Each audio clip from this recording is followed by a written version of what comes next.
meditar num segundo momento, né? Domingo passado a gente já começou essa temática que chama, sabe com quem você está falando? Essa temática, sabe com quem você está falando? E essa temática do sabe com quem você está falando, nós estamos falando sobre Deus, porque há um problema muito sério da falta de conceituação de Deus. Ninguém aqui vai esgotar Deus e dizer, Deus é assim, ponto, acabou. Não, Deus é infinito e nós somos finitos. Deus é misterioso e nós não temos a compreensão plena de Deus, não. Mas Ele se revelou, e ao se revelar, Ele nos dá a possibilidade de desfrutar daquilo que Ele nos oferece. E aqui em Gênesis capítulo 1, Ele está se revelando, começa a sua revelação na criação. Podemos aprender muito com Deus na criação. Abriu aí a Bíblia, conectou a Bíblia, Gênesis 1, eu vou ler na NVT, tá bom? Diz assim, no princípio Deus criou os céus e a terra era sem forma e vazia, a escuridão cobria as águas profundas e o Espírito de Deus se movia sobre a superfície das águas. Então Deus disse, presta atenção nessa expressão, que vai repetir várias vezes, porque hoje nós vamos falar sobre essa, então Deus disse, haja luz, e houve luz, e Deus viu que a luz era boa, e separou a luz da escuridão, Deus chamou a luz de dia, e a escuridão de noite, a noite passou, e veio a manhã, encerrando o primeiro dia. Então Deus disse, haja um espaço entre as águas, para separar as águas do céu, as águas da terra, e assim aconteceu. Deus criou um espaço para separar as águas da terra das águas do céu. Deus chamou o espaço de céu, e a noite passou e veio a manhã, encerrando o segundo dia. Então Deus disse, juntem-se as águas que estão debaixo do céu num lugar só, para que apareça uma parte seca, e assim aconteceu. Deus chamou a parte seca de terra, e as águas de mares, e Deus viu que isso era bom. Então Deus disse, produza a terra vegetação, toda espécie de plantas com sementes e árvores que dão frutos com sementes. As sementes produzirão plantas e árvores, e cada uma conforme a sua espécie, e assim aconteceu. A terra produziu vegetação, toda espécie de plantas com sementes e árvores que dão frutos como sementes. As sementes produziram plantas e árvores, cada uma conforme a sua espécie, e Deus viu que isso era bom. A noite passou e veio a manhã, encerrando o terceiro dia. Então Deus disse, haja luz no céu para separar o dia da noite, e marque as estações de dias e de ano, e que essas luzes brilhem no céu para iluminar a terra. E assim aconteceu. Deus criou duas grandes luzes, a maior para governar o dia, a menor para governar a noite, e criou também as estrelas. Deus colocou essas luzes no céu para iluminar a terra, para governar o dia, a noite, e para separar a luz da escuridão. E Deus viu que isso era bom. A noite passou e veio a manhã, encerrando o quarto dia. Então Deus disse, encham-se as águas de seres vivos, voem aves no céu, acima da terra, assim Deus criou os grandes animais marinhos e todos os seres vivos que se movem por grande número pelas águas, cada um conforme a sua espécie. E Deus viu que isso era bom. Então Deus os abençoou, sejam férteis e multipliquem-se, que os seres encham os mares e as aves se multipliquem na terra. A noite passou e veio a manhã, encerrando o quinto dia. Então Deus disse, produz a terra grandes variedades de animais, cada um conforme a sua espécie, animais domésticos, animais que rastejam pelo chão, animais selvagens, e assim aconteceu. Deus criou grande variedade de animais selvagens, animais domésticos, animais que rastejam pelo chão, e cada um conforme a sua espécie, e Deus viu que era bom. Então Deus disse, façamos o ser humano à nossa imagem, ele será semelhante a nós, dominará sobre os peixes do mar, sobre as aves do céu, sobre os animais domésticos, sobre todos os animais selvagens da terra, e sobre os animais que rastejam pelo chão.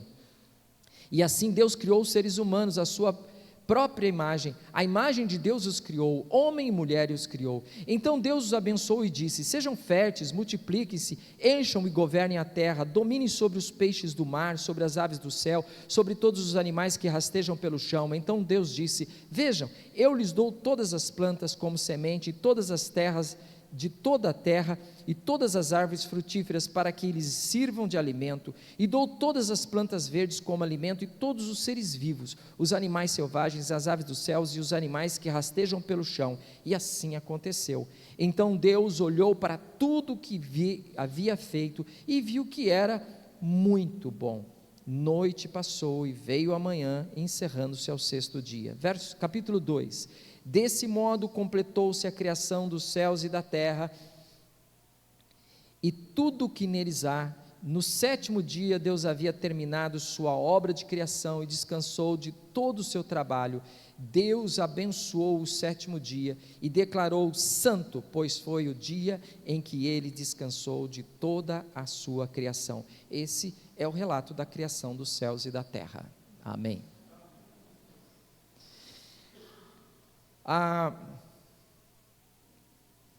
Meu celular aqui está dando problema, deixa ele quieto. Nós, domingo passado, vimos sobre o Deus que quer resolver o problema da nossa insegurança, aqui na criação, lembram? Deus que quer resolver o problema da nossa segurança, e como Ele faz isso? Se apresentando num poder extraordinário. Teu Deus, o nosso Deus, o Deus que se apresenta em Jesus Cristo para nós, o Deus do cristão, o Deus da Bíblia, Ele não é algo, objeto, e nem é manipulável. Não tem nada que você possa fazer que vai mudar a ideia dele, porque ele tem todo o poder, e a criação mostra que Deus criou o mundo do nada. Aliás, essa é uma diferença de todos os relatos paralelos da criação que existiu na época que foi escrito o livro de Gênesis. Muitos relatos existem, mas só Gênesis fala de um Deus que cria do nada. Os outros têm todas umas histórias de briga com outros deuses, de relacionamento de noite e luz e tal, e aí eles não são super poderosos, eles são apenas deuses. Agora, o Deus aqui é diferenciado. Inclusive a palavra bará é criar. Bereshit é o nome do livro Gênesis, Bereshit, no princípio, e bará é criar. Então o Gênesis começa assim em hebraico, Bereshit bara Elohim, e criou Deus, né? E criou Deus. E essa palavra bará só é usada aqui. Criação como Deus, não há outra. E assim ele vai tirar o nosso medo, porque olha só o Deus que se apresenta para nós em Cristo Jesus. Ele é o Senhor da vida. Ele é o Senhor do universo. Ele fez todas as coisas surgirem do nada, com o seu poder e a sua palavra. Ele é o Criador. E aí nós vimos domingo passado ainda, que lá no verso 2, Deus olha a terra informe e vazia, e o que Ele faz? Ele dá forma e enche. E é isso que Ele quer fazer conosco. Nessa ideia de tirar a nossa insegurança, Deus quer nos dar forma, porque quando estamos mal informados, deformados, quando estamos inconformados, quando não temos uma forma fixa, uma forma estável, somos vulneráveis, somos fracos. Mas quando Deus passa pela face do abismo, que era sem forma, Ele diz: eu vou pôr forma nisso aí. E quando Ele passa pela nossa informidade, Ele diz: eu vou pôr forma em você, eu vou te fazer um homem capaz, uma mulher capaz. Mas sabe quem vai fazer isso? Deus. E isso nos dá segurança. E Ele vai nos encher, como Ele encheu a terra. A terra Ele encheu de vegetais, de animais, de pássaros, de várias coisas. E Ele vai nos encher da sua graça, encher da sua sabedoria, porque Deus faz isso, né? É como se o versículo 1 e 2 fosse um anunciado, um título, e depois vem toda uma organização, dias e após dia, lógica após lógica, organizando tudo e construindo a beleza da criação que nós hoje desfrutamos e ficamos embasbacados, né? Desculpe o termo antigo, mas ficamos admirados da grandeza do que Deus faz. Isso foi domingo passado, e hoje nós queremos falar sobre duas realidades: o disse Deus, que é a palavra dabar, disse, né? Falar, palavra, a palavra poderosa, dabar. E eu queria falar sobre o Shabat, que Por isso eu li lá no capítulo 2, no final, que Deus descansa no 7º dia, que é o Shabat, o descanso. E nós vamos trabalhar essas duas ideias, dando completude ao que começamos no domingo passado, nessa ideia de que Deus quer te fortalecer, Ele quer te dar uma disposição, Ele quer te fazer uma pessoa que esteja com forma e cheia da graça dEle, mas ao mesmo tempo que Ele quer fazer isso, meu irmão, minha irmã, Ele quer também fazer de uma maneira, Ele tem um método. Você percebeu que a criação tem um processo? Porque Deus poderia de repente dizer, pronto, e tudo ficaria pronto. Por que Gênesis vai colocar passo a passo, primeiro dia, segundo dia, e porque Deus tem um processo nas coisas que Ele faz, porque Deus não fez nada por um acaso, e Deus não fez nada para a sua vanglória pessoal, Deus fez simplesmente as coisas de tal maneira, que tudo tem um caminhar, que nós vamos chamar na teologia, de plano da salvação, que está de Gênesis ao Apocalipse, e nós fazemos parte do plano da salvação, o plano do resgate de Deus da vida humana. Nós vimos essa semana com muita tristeza algumas coisas tão difíceis, citei aqui no começo do culto, né, como que o mundo está, né, até o poderoso presidente da Rússia levou um susto essa semana, né, com uma rebelião de um amigo dele, que não sei se é amigo de 8 anos de cadeia, né? O cara foi tirado da cadeia, fez um exército de mercenários. Que história mais estranha, né? Bom, nós somos brasileiros e não conhecemos a Rússia, mas que Deus abençoe a Rússia, que haja paz lá na Rússia, mas eu achei aquilo lá, mas que maluquice, um cara que se volta contra o presidente, daqui a pouco está tudo resolvido, não, já fizemos as pazes, né? Já não brigamos mais. O mundo está doido. O mundo está cheio de problemas, são problemas internacionais, problemas internos, problemas de todo tipo. Eu e você com as nossas lutas pessoais, o mundo está cheio de pecado, o mundo está cheio de dores, o mundo está cheio de insegurança. Contudo, Deus quer mudar isso. Assim como Ele olhou para o informe vazio e mudou, e transformou na beleza que nós temos hoje, que é a natureza, Ele quer fazer isso conosco, e Ele tem uma proposta, e essa proposta passa pelo Dabar, pela palavra de Deus é quem muda. Eu preciso da palavra de Deus para mudar. Se eu ficar ouvindo as palavras deste mundo, eu vou ter as coisas deste mundo, mas se eu tiver a palavra de Deus, olha o que ela faz, ela cria, ela transforma, ela é poderosa. A palavra de Deus não é uma mera comunicação, ela é uma ação de poder. Por isso que Jesus lá em João, ele é apresentado, no princípio era a palavra estava com Deus e a palavra era Deus, e isso no verso 1, João 1,1, e no 14 diz, e a palavra se fez ser humano e habitou entre nós. Ele vem com a sua palavra para fazer você ser uma pessoa que tenha força, que tenha capacidade, que glorifique o nome dEle, como vimos hoje pela manhã no último estudo da série que estávamos estudando, ser um verdadeiro adorador, né? Ele quer fazer de você esse ser fortalecido por sua palavra. Mas o que nós estamos fazendo com a palavra de Deus? E eu estava lendo um livro, Pastor Espiritual, é uma crítica para nós pastores, bem apertada, né? E eu tenho que aceitar críticas, né? Tenho que engolir meu ego e aceitar as críticas, e o pastor Eugene Peterson, ele fala que o que nós fizemos com a palavra? A palavra é poderosa, ela é criadora, ela é transformadora. Nós vimos aqui, disse Deus e aconteceu, porque Ele tem poder, sim, Ele tem poder para mudar a tua vida, Ele tem poder para mudar a história, Ele pode criar do nada o que Ele quiser, mas nós pegamos a palavra e a transformamos em subserviente a nós, porque a palavra, ela vem do mover de Deus sobre a vida dos autores da Bíblia. O mover de Deus sobre os autores da Bíblia é a palavra de Deus agindo sobre os escritores, que por sua vez, no seu tempo, na sua época, com a sua cultura e com o seu jeito, escreveram, reagiram à palavra e transmitiram essa palavra, uma palavra que foi falada por Deus, numa palavra escrita. E essa palavra escrita chegou aos seus destinatários, foi lida. Veja, nós temos o falar, o escrever, o ler, e aí nós temos o ouvir novamente. E nesse processo, ouvir novamente, que é o que nós cremos, agora eu creio que você está diante de Deus, não diante de mim, eu sou apenas um provocador aqui, mas estamos aqui diante de Deus, dizendo: Deus, fala comigo.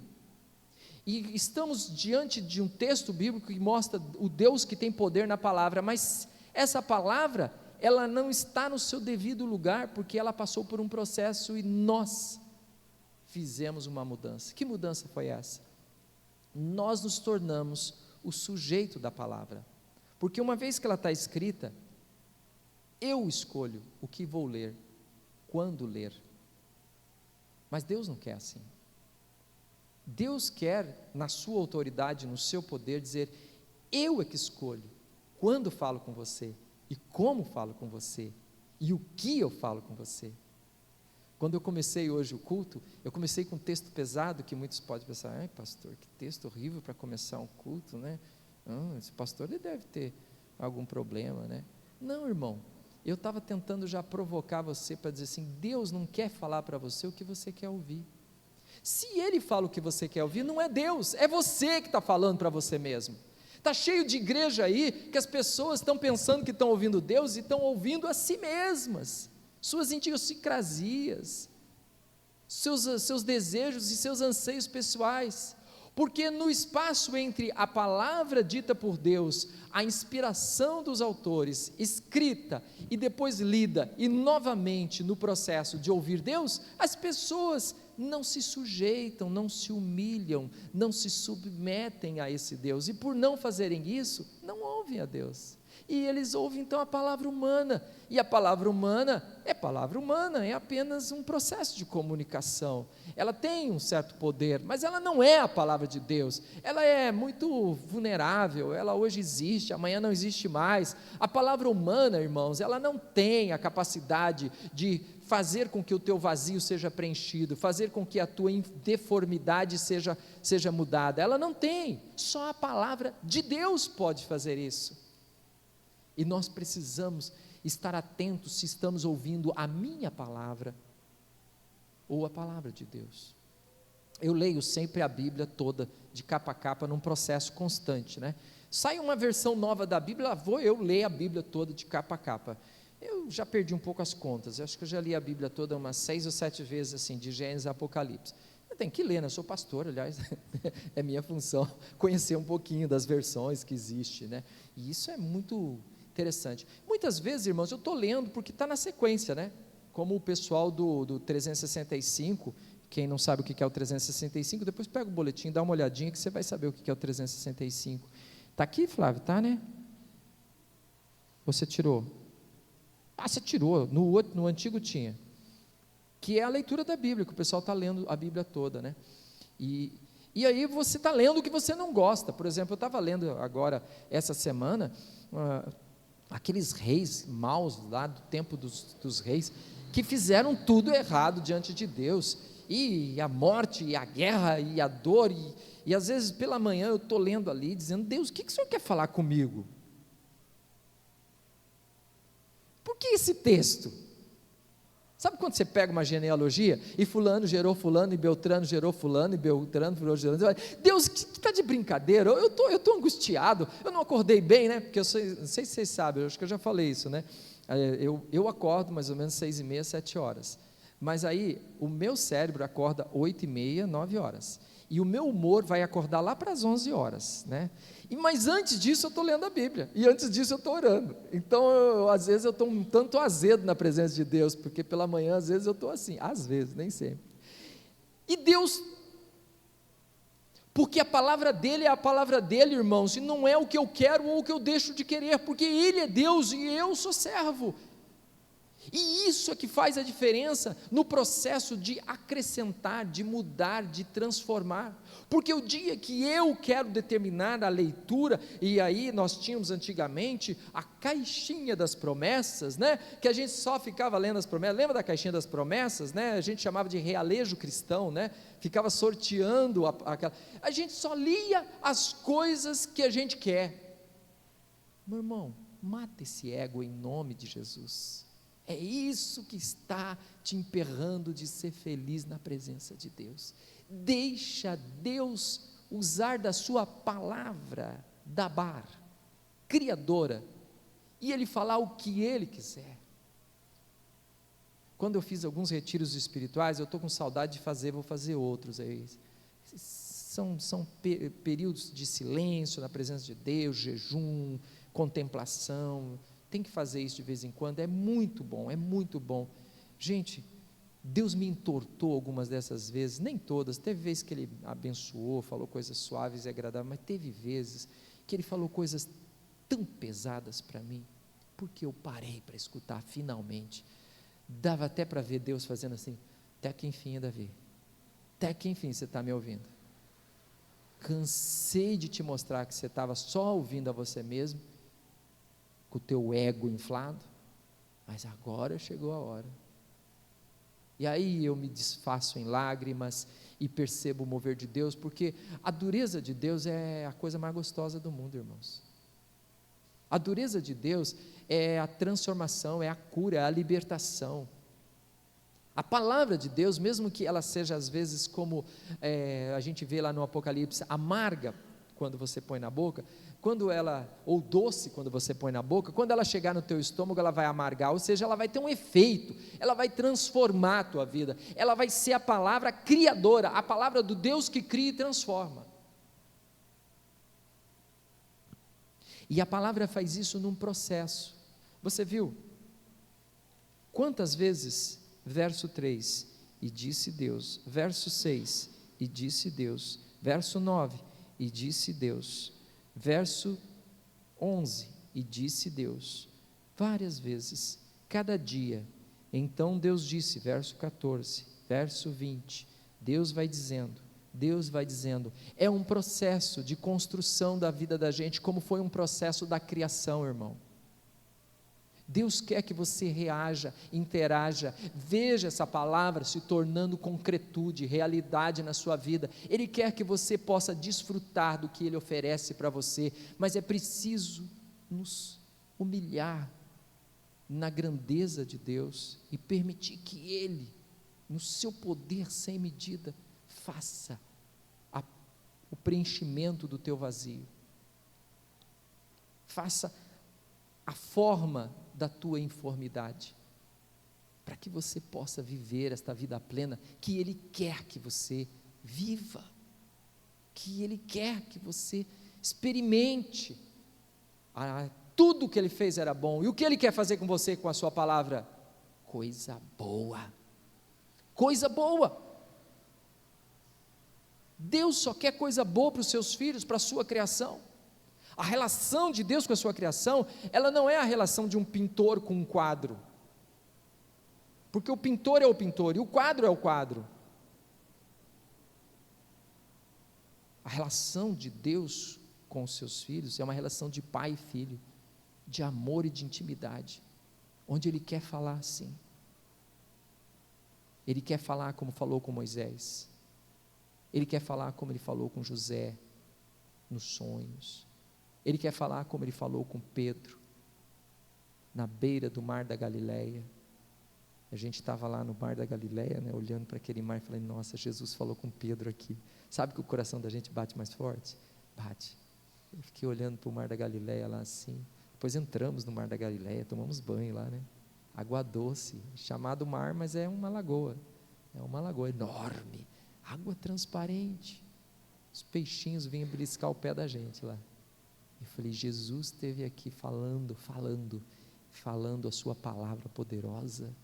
Falou com Paulo quando ele caiu no caminho de Damasco, falou com João na ilha de Fátima, na ilha de Patmos, falou e mudou, falou e transformou, falou e curou, falou e criou, falou e mudou, e Deus quer falar com você, mas não só agora, Ele quer falar constantemente, Ele quer falar num processo de criação, Ele quer te levar à plenitude, e quando chega na plenitude, o que é que nós encontramos no capítulo 2?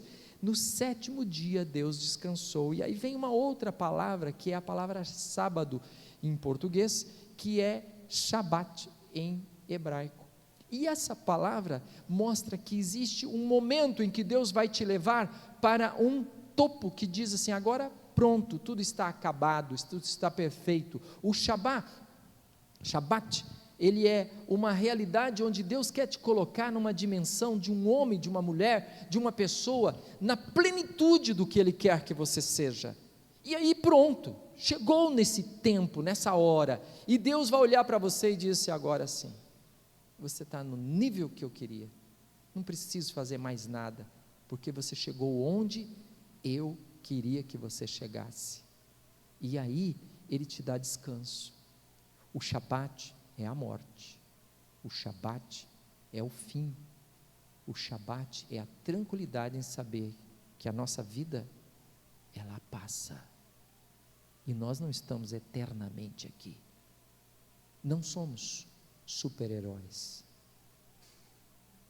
Um dia é uma enfermidade, outro dia é um problema físico, outro dia é outra coisa, e a vida vai passando, até que nós vamos chegar no nosso Shabat. E o que é o nosso Shabat? Alegria, paz, plenitude da presença de Deus. Deus está nos preparando para o nosso Shabat, e nós devemos ensaiar isso, sabe como? Fazendo o nosso Shabat. Separe 24 horas, depois se você quiser conversar comigo, nós não guardamos o sábado, mas devemos guardar um dia. Eu convido você a fazer isso no domingo, porque foi o dia da ressurreição, é um ótimo dia para isso. Eu faço agora, terminando o culto eu entro no meu Shabat, amanhã é meu dia de descanso, amanhã eu converso com Deus, me dedico à família, fico na presença do Senhor, amanhã é alguma coisa que não vou fazer sermão, não vou estudar, não vou ler, amanhã é tempo de alegria, é tempo de paz, é tempo de comunhão com o Senhor. Por quê? Porque eu encerrei a semana, e agora eu dependo do Senhor. A Eva está falando para mim que agora lá em casa, ela vai até parar de cozinhar. Eu falei, ótimo, a gente prepara tudo no domingo, e segunda-feira a gente não faz nada. Não estou falando que todo mundo tem que fazer isso, eu estou falando que nós precisamos celebrar. Sabe para quê? Porque eu tenho que lembrar que um dia eu vou encerrar, um dia eu tenho que parar, esse dia está chegando, assim como Deus chegou na criação e disse, agora eu descanso. Descansa por quê? Porque não tem mais nada para fazer, porque está tudo pronto, e Deus quer te deixar pronto. Eu estava assistindo o filme, chorei, né? O filme, me ajuda aí, Flávio, de novo, do vizinho, o pior vizinho do mundo, eu nunca lembro do nome dos filmes que eu assisto, é um filme bacana, né? E ele morre no final, estraguei o filme, olha o spoiler, desculpa aí gente, de vez em quando acontece, mas que bacana, porque, sabe, claro, aquilo é um filme, né gente, a mensagem, as coisas têm começo, meio e fim, que bom que ele terminou bem na história, né? E aí, nós vamos terminar bem? Como é que nós vamos terminar? Claro que é daqui 50 anos, irmão, 60, claro, eu sei o que você está falando, está longe, ainda estou no primeiro dia, segundo dia, no disse Deus, ainda estou, amém, aleluia, não tem problema, não estou querendo apressar as coisas, só que eu estou querendo te dizer que tem um começo, um meio e um fim, como foi a criação, e a palavra dabar, está querendo fazer um processo em você, para chegar na palavra Shabat, que é um fim. Deixa Deus fazer, tua existência vai valer a pena, teu propósito de vida vai se tornar numa grande realidade, e você vai viver e encerrar sua vida dizendo, valeu a pena, e vai entrar na presença de Deus e vai ouvir, servo bom e fiel, foste fiel no pouco, no muito vou te colocar, entra para o gozo eterno, prazer eterno. Isso é Shabat. Isso é Shabat. Que Deus nos abençoe. Domingo que vem nós continuamos no capítulo 2. Vamos falar da criação do homem e da mulher de forma mais detalhada. Vamos falar um pouquinho sobre a imagem e semelhança de Deus. Que Deus nos abençoe. Vamos louvar ao Senhor com uma canção.